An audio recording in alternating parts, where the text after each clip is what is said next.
হরে কৃষ্ণ। প্রশ্নোত্তরে কথামৃত।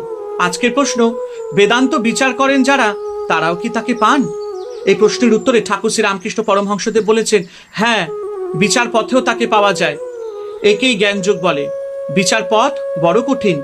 তোমায় তো সপ্তভূমির কথা বলেছি। সপ্তভূমিতে মন পৌঁছিলে সমাধি হয়। ব্রহ্ম সত্য, জগৎ মিথ্যা, এই বোধ ঠিক হলে মনের লয় হয়, সমাধি হয়। কিন্তু কলিতে জীব অন্নগত প্রাণ, ব্রহ্ম সত্য, জগৎ মিথ্যা কেমন করে বোধ হবে? সে বোধ দেহবুদ্ধি না গেলে হয় না। আমি দেহ নই, আমি মন নই, চতুর্বিংশতি তত্ত্ব নই, আমি সুখ দুঃখের অতীত, আমার আবার রোগ শোক জরা মৃত্যু কই? এসব বোধ কলিতে হওয়া কঠিন। যতই বিচার করো, কোনখান থেকে দেহাত্মবুদ্ধি এসে দেখা দেয়।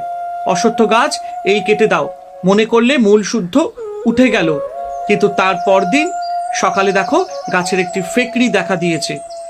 দেহাভিমান যায় না। তাই ভক্তিযোগ কলির পক্ষে ভালো, সহজ। হরে কৃষ্ণ। জয় ঠাকুর শ্রী রামকৃষ্ণ পরমহংসদেবের জয়।